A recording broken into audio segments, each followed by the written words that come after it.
Hey guys, it's TEW Maxwell here, and welcome to another edition of the TEW Save with the WWE. We're at Night of Champions 2020, so fairly progressing through the year, and now on the road to Survivor Series. Of course, in the upcoming weeks, we'll have our usual tournaments. We'll have the World Grand Prix and the Mae Young Classic, and the various other ones, the Dusty Rhodes Tag Team one as well. So yeah, hopefully a lot of good tournaments, showcasing a lot of our roster. We did release a lot of people, which we'll go into at the end of the episode, just after we do the pay-per-view. And yeah, just a few other wee comments to hit before we go into the show. There should be a second TEW save starting very shortly. If all goes to plan, we should be looking at 3 weeks' time. Just booking a couple episodes, getting a bit of momentum behind it. So yeah, we can properly, have a good and successful show that will run. Not one that has like 10 episodes and then that's it, bye bye. So yeah, looking forward to that. But yeah, hope you guys enjoy this episode as always. Any comments on the show, how your own saves are going? If we'd like to see getting pushed in the future, let me know in the comments. I say, as always, if you've got any TW content that you are doing on YouTube, just tweet me at 21Maxwell. I'll drop you a wee retweet. If it gets you a couple of viewers, I'm all for that. And as always, any comments, likes, subscriptions, all that jazz, shares of this videos are all deeply appreciated. But let's crack on and get on with WWE Night of Champions 2020. Tell me hit the yes button. Okay, so sold out 49,000 at Lansdowne Road. Just felt it was better to do a show in the UK and Ireland because of our better overness there, because of the lack of TV show for Raw in the US, which should hopefully come back soon. But we started the show with a pre-show match that had superb wrestling and good heat. We saw Becky Lynch defeat Dana Brooke in 10:05 by submission. B79. Good performances from both ladies here. There's not a real storyline here apart from really building Becky up going forward to give us more faces on the Women's Revolution brand.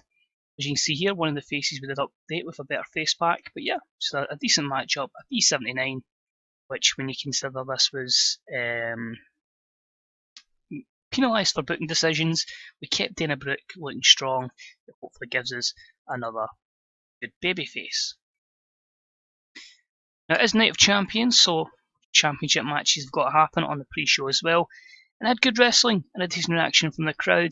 And another new face pack there saw the Exiles, Switchblade, Jay White, and CJ Robinson defeat the team of the Young Bucks 13-27, when CJ Robinson defeated Matt Jackson with the Taste. It's the 4th title defence for the Exiles. Good performances, as I say, they're slowly getting to a decent level. 4th title defence, a B77 rating for something that didn't really have a storyline behind it. They just had other plans for the revival. And we start the show now. So we've had all our pyrotechnics and all that. Just the show's long enough. We don't really need to go with that. But this matchup was booked on Monday Night Raw. Of course, we had the big feud between Mojo Bojo and Bray and Braun. So William Regal's decided, the Money in the Bank briefcase that Bo Dallas holds is going to be on the line here. I haven't put it on the line in game because it was going to take too much effort, but just pretend. It was about that had great wrestling and a decent reaction from the crowd. Bo picks up the win. Again, new face pack for him and for Mojo. He defeats Mojo, Braun and Bray in 14:32 when Bo Dallas defeated Bray Wyatt with a spear. Mojo was the weak link, struggling to keep up with everyone else's performance. We'll slowly but surely work on that. But a B plus 83, good way to start the show. Got the show off to a strong start. 89 for Bo, 73 for Mojo, so there's room to improve. But overall, delighted with that as we start the show. Possibly could even been even better if we had more heat in the storyline too. But hey, some storylines have phased out a little bit. Next up, promo with Charlotte. She's going to be facing Ronda Rousey tonight. Yeah, you'd think that'd be higher rated in the show, but of course Ronda's just back. Doesn't have great overness, so we have to build her up slowly. But B plus 86, it got the crowd hotter. Basically, Ronda came to the Women's Revolution show. Charlotte's been in a little bit of a brawl, a bit of a rivalry with Shayna Baszler, and of course Shayna Baszler's nowhere over as Ronda, so we put this match up in. And the match itself was decent. There's also someone to help carry Ronda Rousey in this, but Charlotte defeats Ronda 10:01 when Ronda Rousey was disqualified when Shayna Baszler ran in and attacked Charlotte. So fair enough, Ronda doesn't win, but it keeps her looking strong and it helps Shayna Baszler as well. So a B79, storyline advances and gains heat, and overall it does its job considering the poor psychology of Ronda Rousey. She's a bit unhappy, we turned her heel, and yeah, it was shit. Next up though, we had a 8-man tag. Did the 6-man on Raw turn into Road Dogg, but it wasn't great, so we made it an 8-man tag here, adding in Aleister Black and Elias. And you know what, I thought let's give an opportunity to push someone here, so it's a decent matchup, which saw the team of The Revival, Daniel Bryan and Elias, defeat Aleister Black, Adam Cole and Red Dragon.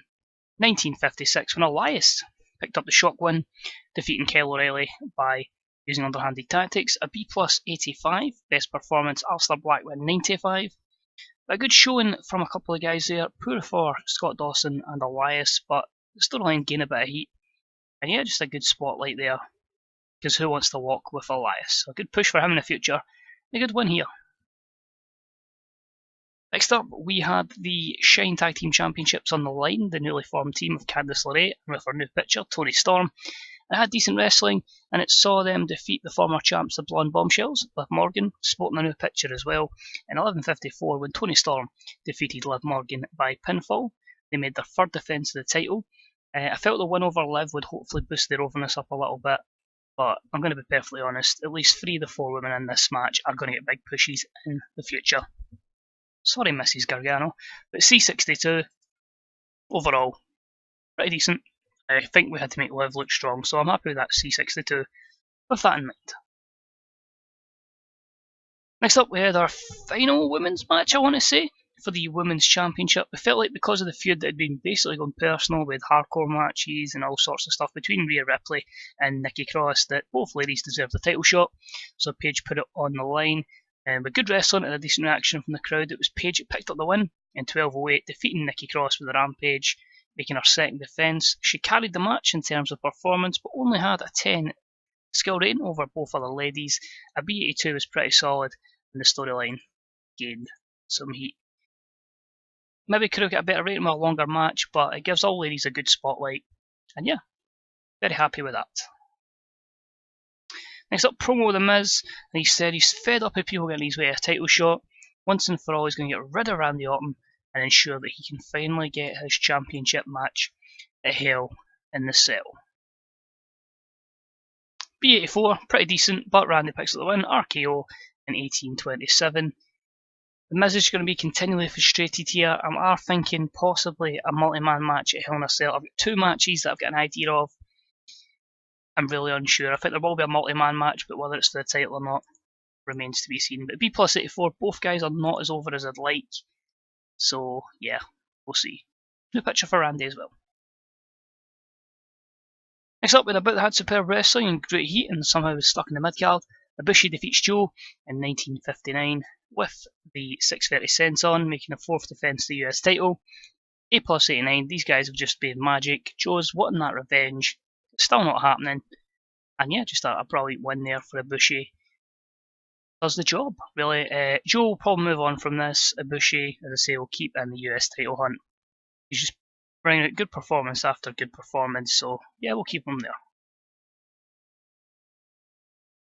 Next up, it was the Cruiserweight Championship in the line. It had great wrestling and a decent reaction from the crowd. Tommaso defeats Chad Gable in 14:58 while using the ropes for leverage, making his 7th title defence. We're just making him really go the King Neville route, just dominating the Cruiserweight division and anyone that steps forward. But B77, 88 rating there for Ciampa, no storyline behind it, so yeah, that match could have been spectacular, but it serves its purpose and Ciampa remains as dominant as ever. Next up, in a superb matchup, we had Jason Jordan defeat Rusev in 1945 with a quick cradle. Jason Jordan wins the US Championship, the European Championship, sorry, a B81. Both guys with new faces packs there. Rusev off his game. For some reason, Jason Jordan is ridiculously over in the UK, a 92 performance, so I just thought you can put the title on him just now, gives him the European Championship, he gets a bit of silverware, and I think we go all in now with a Rusev push. So disappointing, it was a B81, but great performance. I think that could have been better if Rusev wasn't off his game, but big things for Rusev Day going forward. And after the match, Jason Jordan celebrates to an 889, so he is seriously over in the UK, and it's quite worrying, but yeah, does the job. Next up, promo with the Velveteen Dream. He's going to be defending his IC title against King Neville, obviously his rival recently. For some reason, Seth Rollins has got in here. The GM on SmackDown, Shane McMahon, has decided, yeah, you can get in as well, Seth. So triple threat match. Velveteen Dream says he's better than King Neville, and he's going to show, well, Seth Rollins is a good worker. He ain't no Velveteen Dream. And of course, we're all in with the push in the Velveteen Dream, so he picks up a win in 21:56 in a superb match, defeating King Neville with the power line, making his first defence of the IC title. Neville's off his game, disappointing 80 performance from him, but both Rollins and Dream are good performances to put in an A89 matchup. Overall, very happy with that. A few negatives, but nothing drastic. The super push for the Velveteen Dream continues. We then have a tag team promo. It's going to be the Usos, new pictures for them. We're going to get really in with a big Usos push going forward. 89, 89, 1, so A91, there we go, odds are hard. But yeah, just really them looking as dominant as ever, just saying you're looking at Bruce, Kevin Owens and Sami Zayn to the Uso Penitentiary. They're just fed up with feuding with them. They just want their goddamn titles. And this one stole the show again. It was about the hard superb wrestling and good heat. Sami Zayn and Kevin Owens defeat the Usos and Daniels and Kazarian in 23-26. Kazarian and Daniels go first, then it's the Usos, and it's a 6th title defence for Sami Zayn and Kevin Owens and A96. Some great performances in there. I just don't know what to do next. I'm loving Sami Zayn and Kevin Owens in the tag scene. Everything with the Usos does good, but I do want to eventually have a solo run for the Usos. But I don't want to split Sami and Kevin up, so it's really unsure. Let me know what you guys would like to see folding in the tag division, because there's a lot of good guys in here. As I say, I don't want them getting lost in the shuffle. As you'll notice, there's a lot of guys missing on today's show. AJ Styles, Baron Corbin, to name two. Who else can I think of? Cien Almas, it's not making the card at all. So let me know what you think of that one. And after the matchup, the two champions celebrated with their titles and everybody else beats them down. So an A100 segment there, and it properly keeps the heat in this feud. I want to have something big. I'm thinking possibly an 8-man Hell in a Cell, 2v2v2v2, but not making it Hell in a Cell because that ruins the rating. But we'll pretend. Next up, John Cena cuts a promo on Fergal Devitt. He said he's fed up getting screwed over and over again. He's lost his WWE Championship, and he wants to take that and the Universal Championship, both from Fergal Devitt, to show that he is the greatest of all time. A90, and he came out of it looking excellent, and he had the crowd in the palm of his hand. The match, however, which probably should be a main event if it wasn't for Cena's declining physical ability, A94 actually done really, really well. So it was a fantastic match, great heat as well, and Devitt defeats Cena in 1948 by pinfall using the ropes for leverage. 5th defence of the Universal title for Devitt, 1st defence of the WWE Championship. Both titles stay with him, and it's an A94. You can see there Cena looking tired. Fergal Devitt was your much better performer with 96. I'm also glad to say that he's no longer, after 3 years, toxic, so he's now good to go, and he is our main man as the champ. This then leads to his compadres in the, whatever the word is, him and his mates. Nick and Matt Jackson come down. It's a 3-on-1 assault, beating the crap out of John Cena. So it's basically AJ Styles with Gallows and Anderson. Let's beat up John Cena. A100, and yeah, it's going to put it up in the arms, do I take Cena out for a couple of months? Do I take him out for a couple of weeks? Does he just Super Cena and come back on Raw and then make a match for Hell in a Cell? I'm still really thinking of what to do for Hell in a Cell, so it's leaving me with options. A good 3-on-1 beatdown. So leads us to our main event, which is the World Heavyweight title. Dean Ambrose says he just wants his title back. He's going to go any costs to defeat Roman Reigns. So he looked good, and the storyline continues with an A93 promo. And their match stole the show, as expected. These two guys just worked perfectly together. I'm thinking because Hell in a Cell is dual branded, dry branded now? Did I just make it? Final match, pretend it's in the cell, Reigns versus Ambrose, because they could honestly get that many good ratings. But sensational wrestling and fantastic heat. Because he's just won the title, Roman defeats Dean in 23:08 by pinfall, making his first defence of the World Heavyweight title. A99 steals the show. Roman Reigns is getting Berry's gimmick. If Corey Graves was better, this possibly could have been a 100 match. Dean Ambrose improving in flying skills. Negatives, maybe Ambrose's inconsistency as well. Overall, A97 probably ties for our highest rated show ever, which is quite mad when you think about it, but it just shows the stack of talent we've got, how over they are, and just how well we do in the UK. But yeah, just absolutely phenomenal there. Increased their popularity in every region. Yeah, it was just cool seeing some folk bursting through here. It was a good spotlight for the likes of Ronda Rousey, Shayna Baszler, Tori Storm, Candice LeRae, good opportunities for Jason Jordan, and then you just get the likes of the Velveteen Dream doing well as well. So in here, I think you've got to go with Dean. You've got to go, I repeatedly insult him. No, we'll just go with that. Roman Reigns. And something needs a morale boost. Who's it was pissed off? I can't think off the top of my head who was pissed off. That's just going to annoy me. I'll just give it to Fergal. And all three of them. I'll be pleased. I couldn't think of the top of my head. As I say, there's a few other things I like to cover in the video, so I just thought we'll do it with them. It's cool. If anybody else is pissed off, which don't get me wrong, there will be a good few people that will be pissed because they weren't on the pay-per-view, so I'm going to give out a lot of free money. Oh, well, that's only 4 people that are unhappy, so that's not too bad then. Yeah, so I'm just going to quickly confirm anyway that Finlay will get a new contract. Camacho will go. Shannon Moore's going to stay, and the basis is he's going to be enhancement talent, the same with the Hurricane. That's the reason they've been brought in. Emma, might get rid of her, I'm really unsure. Nia Jax may go as well. A lot of these talents are really putting people over, if I'm honest, that's their role. But if we just go into user log, this will confirm. So we did release quite a few people.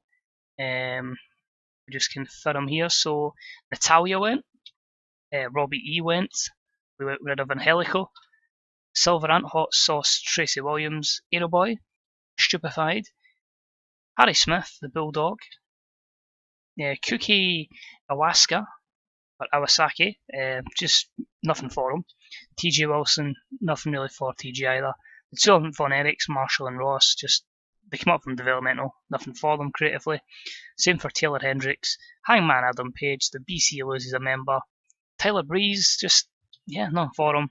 And Brodus, despite doing excellent work with Devitt as his bodyguard. Really, was there a need for him? No.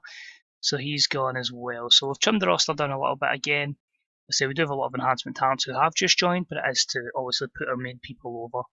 Effectively pull in the Rhino role or the, just various elder statesmen who've come in to put people over. So Jeremy Borash is signing. This was really just to spite TNA, if I'm being honest, and Ultimo Vampiro was in our developmental. He's up to a permanent contract now. I'm unsure with him.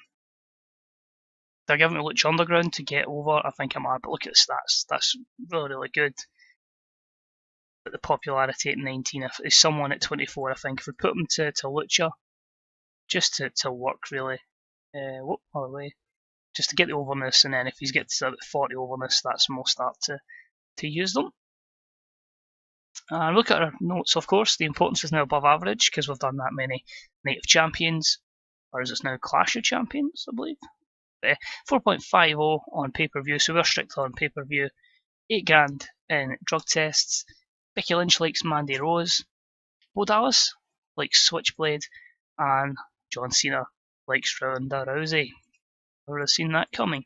But yeah, we're looking good so far. If I just got to hit you in the finance, you'll see here 17 million. That's going to drop considerably at the end of the month. Of course, we do have obviously a drop at the end of the month when there's certain things. But of course our workers is a bit higher than usual because of the releases. But we've got a wee quick turnaround to our next one. I don't know, I went to backstage schedule. As you can see, next up will be Hell in a Cell in the first week of the month. In fact, we've actually got No Mercy representing SmackDown, so that's cool. Means we won't get Reigns and Ambrose and Hell in a Cell, so that's good. Then they're dual pay-per-view, separate pay-per-views. So that means we'll get 2 more pay-per-view episodes out the way, and then we'll be into the likes of our tournaments that will be on obviously weeks 3, 4, and 1, 2, and 3 of October and November, respectively. So we should have a lot of good things coming forward. I say there'll be a Cruiserweight Classic, World Grand Prix, Mae Young Classic, Tag Team Invitational, might even fucking a tribute to the Troops as well. Yeah, just to give us a couple episodes and showcase the talent we've got on a grander stage. But yeah, before we finish, we'll just quickly go through a creative meeting. Quickly run through them as quick as I can. So your top 5 franchise players are Dean Ambrose, Roman Reigns, Randy Orton, Seth Rollins, and Fergal Devitt. The next big things are Paige, Will Ospreay, Akuma, Flamita, and Noam Dar. Your hot prospects are Mark Coffey, Alexia Nicole, Akuma, Noam Dar, and Flamita. Our best mic workers are Shock Horror Roman Reigns, Dean Ambrose, Triple H, John Cena, and Paul Heyman. Showstoppers, Seth Rollins, Dean Ambrose, Dolph Ziggler, Randy Orton, and Fergal Devitt. Your ring generals are Dean Ambrose, Seth Rollins, Kota Ibushi, Zack Sabre Jr., and Davey Richards, the latter 2. Yes, we have them on the roster. We have something planned for Davey Richards, but Zack Sabre Jr., not so much. With a lot of momentum behind them, the Velveteen Dream, Roman Reigns, Adam Cole, Akam and Seth Rollins. If you look at Velveteen, 91 over in the tri-state region. That is fucking awesome. 90 over in some places in Japan as well, so we'll really get him over in a short space of time. To give you an idea, some of these places he's 90s now. He's at 24 at the start of the this time last year, so great progress since we've properly got behind him with a push. Roman Reigns, 93 is nearly across the board, a couple of 92s. Who's not? It's now Eddie Edwards, Apollo Crews, David Richards, Crazy Mary Dobson, and Luke Gallows, so people who are putting people over. Although Crazy Mary may make a transformation to Sarah Logan, and we might see a Riot Squad at one point. Time Decline, Triple H, John Cena, AJ Styles, disappointingly, the Hurricane, and Doug Williams, the latter 2 to put people over. And Hidden Gems, well, nobody will be signing anytime soon. So yeah, overall, pretty happy. That there was one thing I was going to mention there, and I can't remember it for the life of me. So yeah, we'll end the video there. As I say, thanks for watching, guys. It's much appreciated. And yeah, thanks for watching. And I'll see you next time for Hell in the Cell. Bye bye.